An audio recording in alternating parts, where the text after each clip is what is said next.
We're now over at the transmission here, and this is where the shift tower is going to go. We're just going to clean up where the gas is going to go. So we're going to scrape off anything that's on there and then use some acetone to clean up.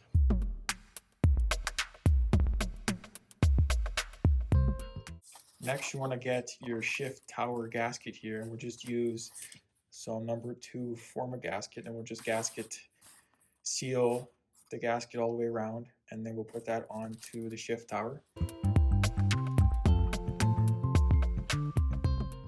We also put a little bit of gasket sealer along this face right here on the shift tower, and then we'll put the gasket on top.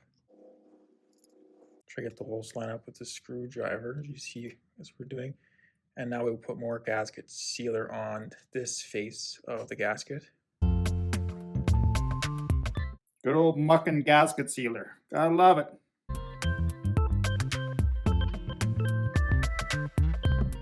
We're also going to put some gasket sealer along this transmission right here where the shift tower will go.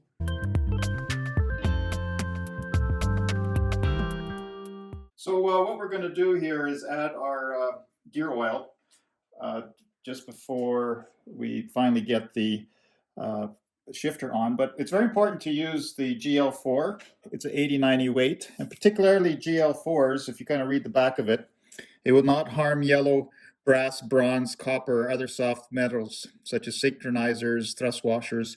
And in these old T-90s, that's exactly what we got. So the GL4 is what you want to use. It also says will not harm other components typically found in classic manual transmissions. Contains no friction modifiers. One other thing, not for use in applications requiring GL5. So GL4 is the one you want, 80-90 weight. And we're going to add this into the top of the transmission. And now we will put in 1 quart of gear oil. This is just so the transmission is not dry when we first get this thing going. There's some lubrication in all these gears.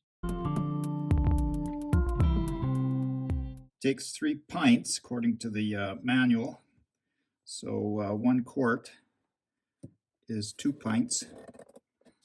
So we will top it up underneath a little later. When you're dropping in the shift tower here, these forks right here have to line up with these grooves right here, and the larger fork will go onto this groove where my finger is, and then the smaller fork will go into this groove right here, and it should just drop right in very easily. And if you're having a hard time, something's probably wrong. And now you just get the forks to line up as best you can, like that. And now we have to line all these holes up with the gaskets in there, and then we'll get the bolts tightened and torqued. Make sure you put gasket sealer onto all the bolts as well, because these threads are actually threaded straight into the transmission. You don't want oil migrating up the bolts. We'll just do that to all 6 bolts here, and they are 3/8 by 3/4 long with a lock washer.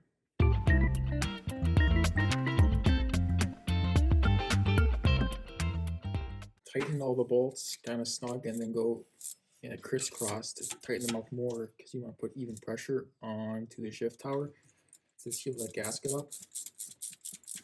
Now we're going to use a torque wrench here just to finish it off. We have it set to 15 foot-pounds, and that should do it.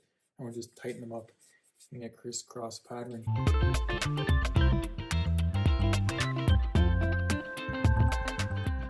That is how you install the shift tower into a 1947 CJ to a Willys Jeep.